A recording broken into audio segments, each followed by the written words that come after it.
मौत इतनी आसान हो गई है कि अल्लाह के नबी सल्लल्लाहु अलैहि वसल्लम ने 1400 साल पहले ये इरशाद फरमाया था कि एक ज़माना आएगा कि हरज बढ़ जाएगा। तो सहाबा ने पूछा था ये हरज क्या है?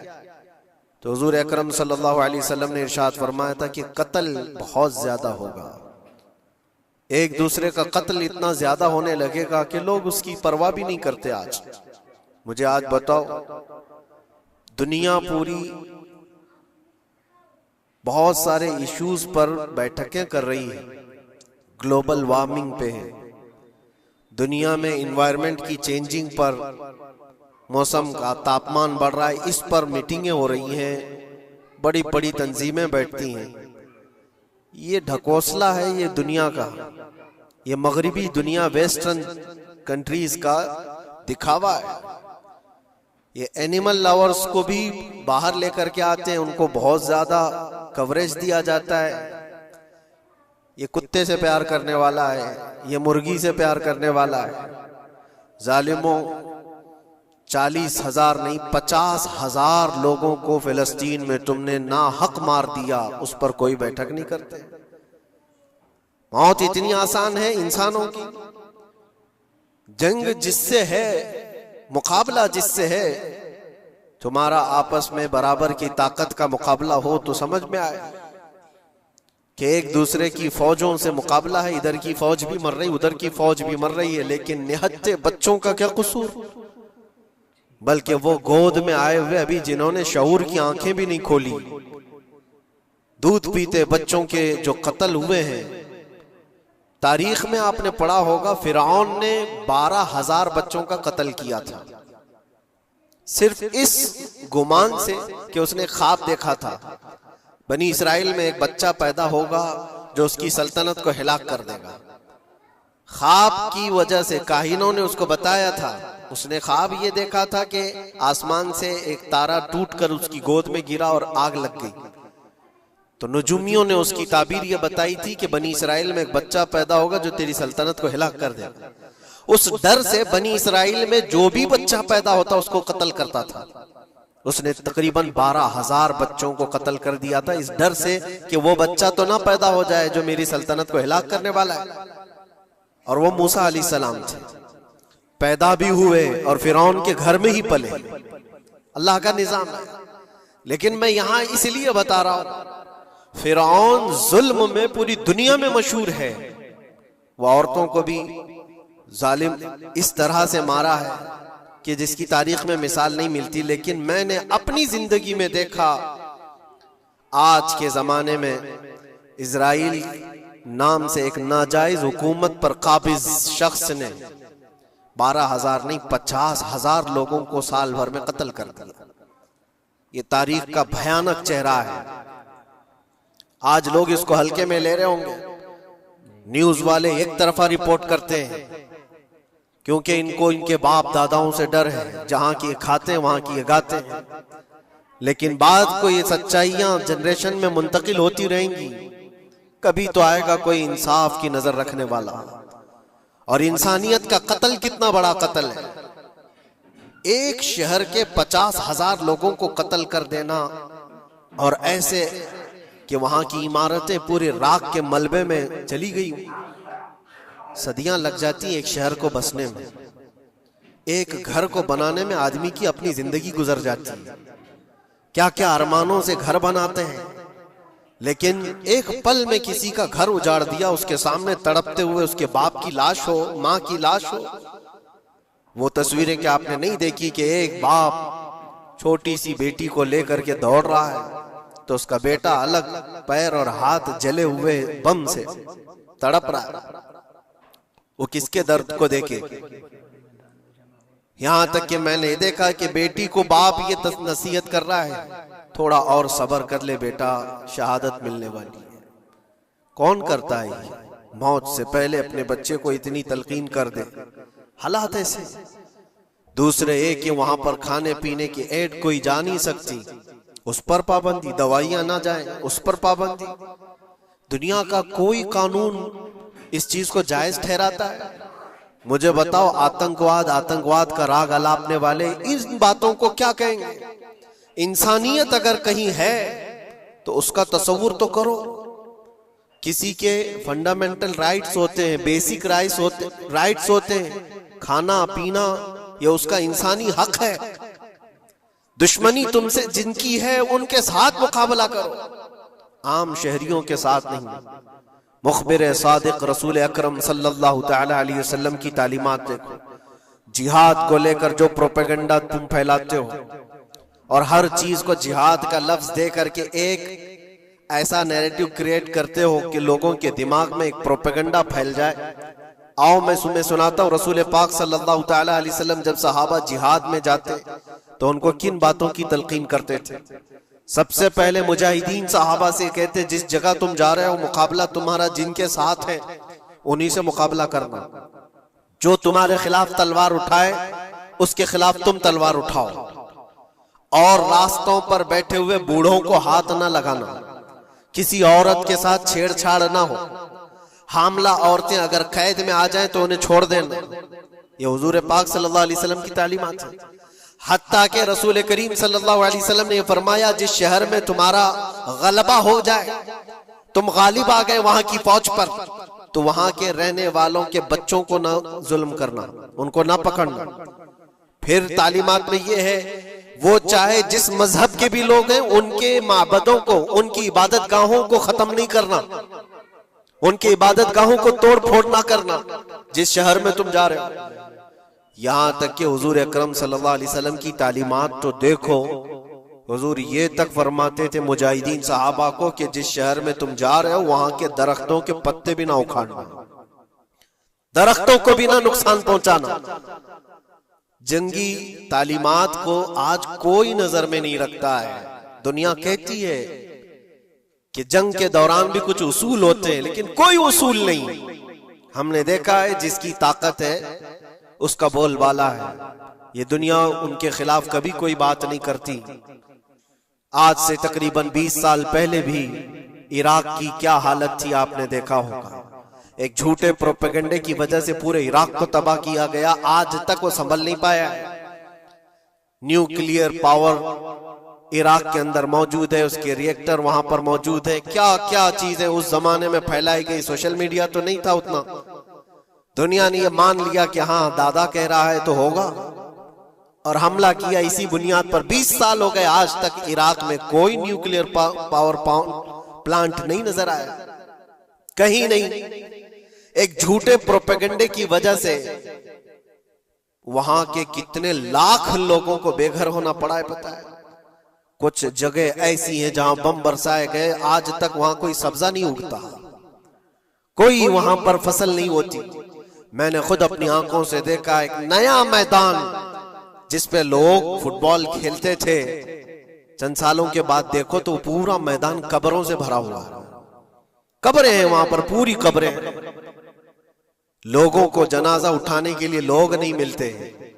मौत इतनी आम कर दी गई थी। इन बातों को कोई कहता है? आपने सुना कभी अबू गुरैब जेल के मुतालिक? कैदियों के साथ जो वहशियाना सलूक किया इन गोरों ने, अल्लाह की पनाह, बहुत सख्त किस्म के, दुनिया में बदनामे जमाना जेल उसको कहा जाता है। हर तरह की वहां पर कैदियों के साथ आजमाइशें हुई, हर तरह की।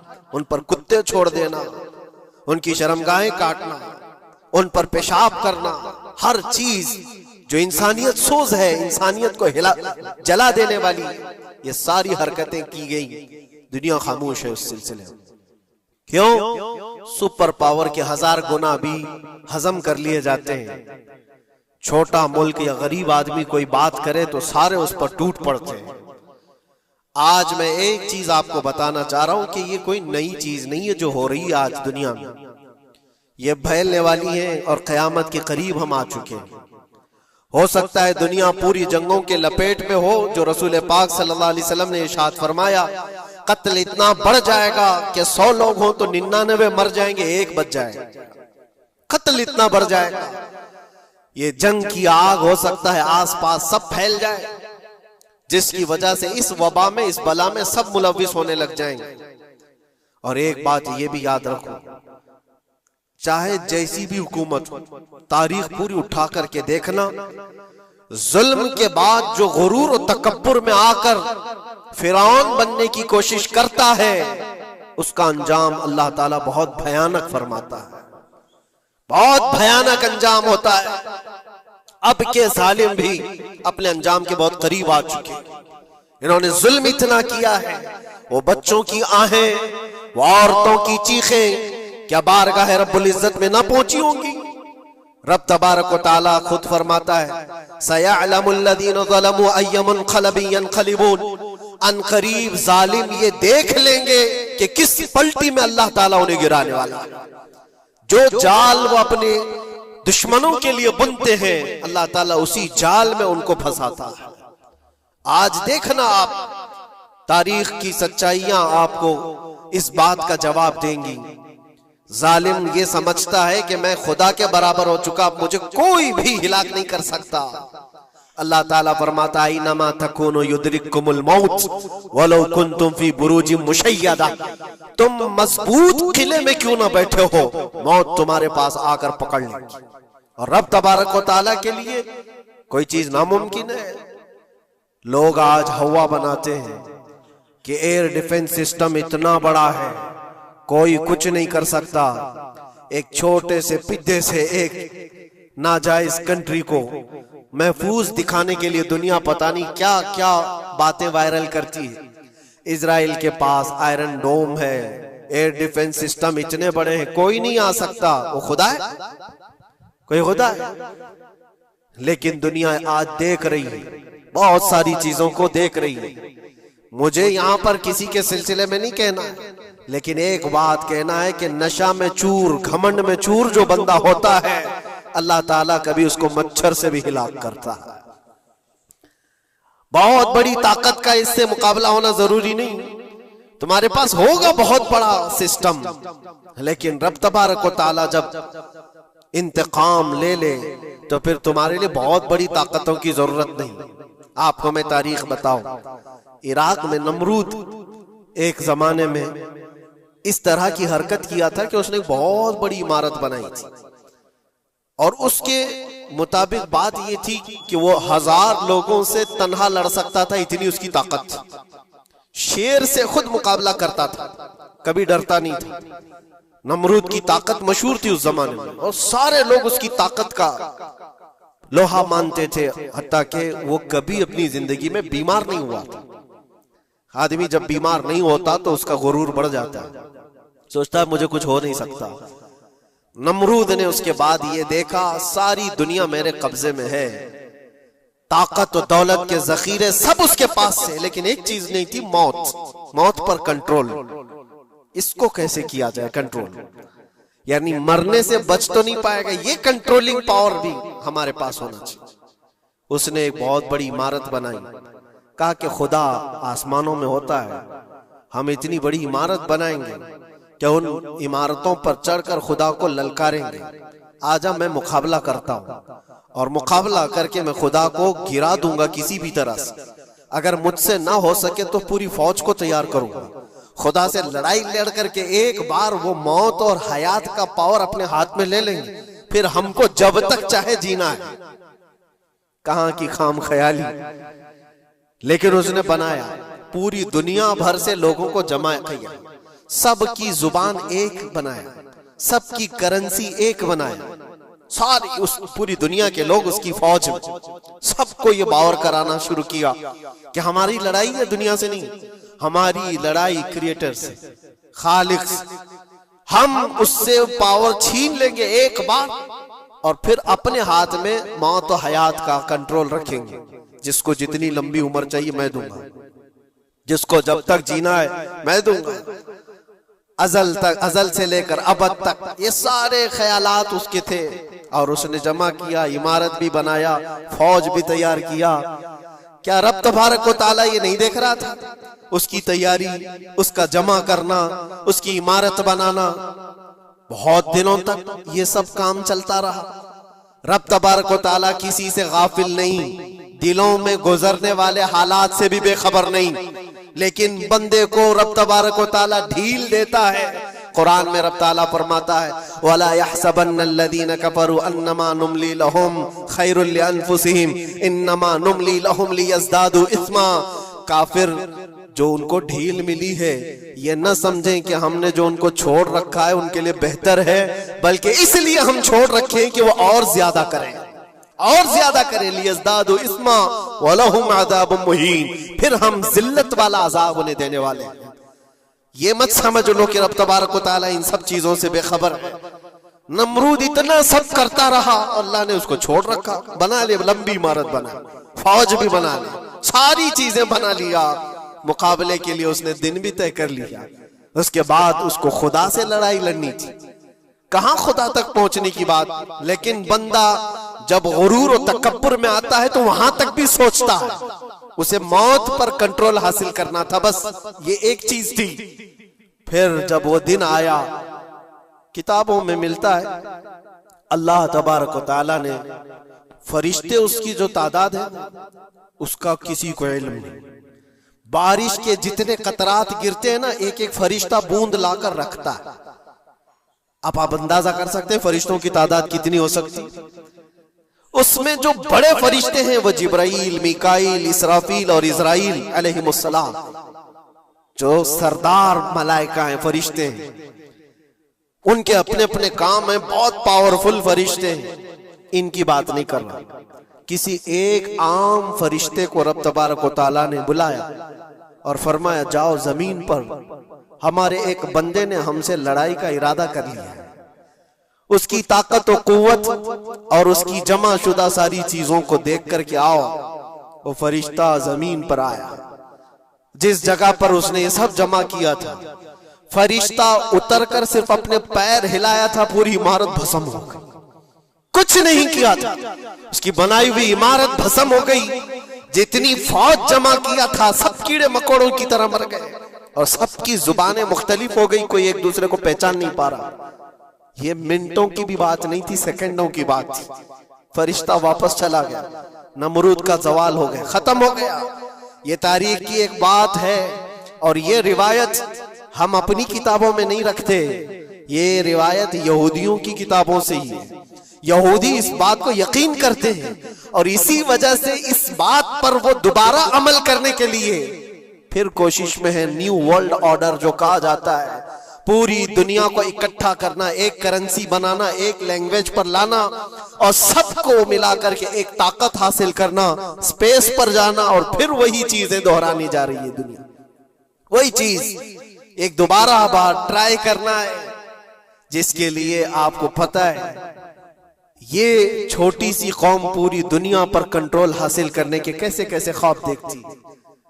अगर आप जाएं, इस्लाम दुश्मनी तो इनकी पुरानी है, लेकिन ये जो 50,000 लोगों का कत्ल है, ये सिर्फ और सिर्फ उनके अपने एक छोटे मकसद के लिए। हो सकता है बहुत सारी बातें हों, गजा पट्टी एक ही इलाका बचा हुआ है फिलिस्तीन का, बाकी सब तो ये कब्जा कर चुके।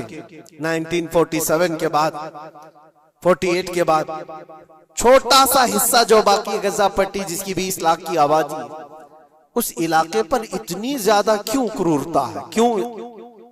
बाकी सब जगह पर और भी दीगर जगह पर, यरूशलेम में, वेस्ट बैंक में, कई जगहों पर मुसलमान आबाद हैं। ये गजा के लिए क्यों इस कदर सख्तियां हैं? दुनिया को बताने के लिए तो ये एक आतंकवाद जमात है हमास, जिसका मुकाबला करने के लिए हम ये हमले कर रहे हैं। लेकिन आज तक ये दुनिया को बता नहीं सके कितने हमासियों को कत्ल किया, कितने हमास के लोग पकड़े गए, कितनों को मारा गया, चंद होंगे। लेकिन उसके बदले में जो भारी कीमत चुकाई हो गजा के निहत्ते लोगों ने, 50,000 लोगों का कत्ल, ये तो रिकॉर्ड पे दिख रहा है। बाकी अल्लाह वाला, बाकी कितने हैं जिनकी तादाद मिल ना सकी हो। बाज दानिश्वरों ने यह भी बताया उसको सिर्फ और सिर्फ एक कैनल बनाना है जो दुनिया की ट्रेडिंग पर कब्जा हासिल करने के लिए। जो सुएज कैनाल है इजिप्ट का, जिससे मेडिटेरेनियन सी से लेकर के गुजरते हैं, 2 समंदरों को जोड़ने के लिए एक कैनल है मिस्र में, इजिप्ट में, जहां से इजिप्ट हर गुजरने वाले जहाज से टैक्स लेता है। हर गुजरने वाले जहाज से एक भारी कीमत लेता है, जिससे ट्रेडिंग पर असर भी रहता है। और जब वो चाय बंद करे, 2 मरतबा उसने बंद भी किया था तारीख में 1950 के बाद। और ये ख्वाब देखता है इजराइल कि हम अपनी ही जगह से एक कैनल बना लें तकरीबन 300 किलोमीटर, जिसके लिए उसको गजा हासिल करना बहुत जरूरी है। ये बाज लोगों की अपनी तहकीक है। तो क्या कोई अपने मफाद का हासिल करने के लिए 50,000 लोगों का कत्ल कर सकता है? दुनिया को यह भयानक चेहरा भी तो मालूम होना चाहिए। अगर उनको कोई रास्ता बनाना है तो उसके लिए इंसानियत का कत्ल करना है। मैं आपको एक बात अर्ज किए देता हूं, कुरान पाक ने जो फरमाया वो हक है, 100% हक है। अल्लाह ने फरमाया, मैंने खुतबे के बाद जो आयत पढ़ी, वदुरिबत अलैहिमुल ज़िल्लतु वल मस्कनत, अल्लाह फरमाता है उन पर जिल्लत और गुर्बत लिख दी गई। किस पर? यहूदियों के मुताबिक। वबाउ बिग़ज़बिन मिन अल्लाह, और अल्लाह के गजब में रहेंगे वो हमेशा। आप सूरह फातिहा में पढ़ते हैं ना, गैरिल मग़दूबि अलैहिम वलद्दालिन। मग़दूब का मतलब क्या है? जिन पर अल्लाह का गजब हुआ, और वो यहूद कौम है। कुरान पाक की मैं आपको बात बता रहा हूं। और अल्लाह ताला फरमाता है वजह क्या है? ज़ालिका बिअन्नहुम कानू यकफुरून बिआयातिल्लाह, वो इसलिए कि अल्लाह की निशानियों को ठुकराते हैं। व यक़्तुलून अन्नबिय्यीन बिग़ैरि हक़, और अल्लाह के नबियों को ना हक कत्ल करते हैं। अब दुनिया को यह अफसोस हो रहा होगा, जैसे मैंने अभी बताया 50,000 लोगों का कत्ल वहां कर दिया। ईरान में घुस गया, शाम में घुस गया, लेबनान में घुस गया, हर जगह मार मार मार और लोगों का कत्ल। मेरे अजीजों, ये तो आम लोगों का कत्ल है। और कुरान ये कहता है ये वो कौम है जो अल्लाह के नबियों को कत्ल करती थी। और तारीख में है तकरीबन 10,000 नबियों को इन्होंने कत्ल किया है। 10,000 नबियों को इन्होंने कत्ल किया है, सिर्फ अपनी मनमानी बात न पाए जाने की वजह से। हजरत ज़करिया अलैहिस्सलाम की बात मालूम है? ये तो बैतुल मुक़द्दस के मुतवल्ली थे। ज़करिया अलैहिस्सलाम बैतुल मुक़द्दस के इमाम थे, जिनका जिक्र है कुरान पाक में। हजरत ज़करिया अलैहिस्सलाम के पीछे यही कौम जो उनकी उम्मत में थी, यहूदियों के लिए भी वो मुक़द्दस नबी थे। लेकिन इन जालिमों ने हजरत ज़करिया अलैहिस्सलाम को दुश्मनी में रख करके ऐसा कत्ल किया था। अल्लाहु अकबर।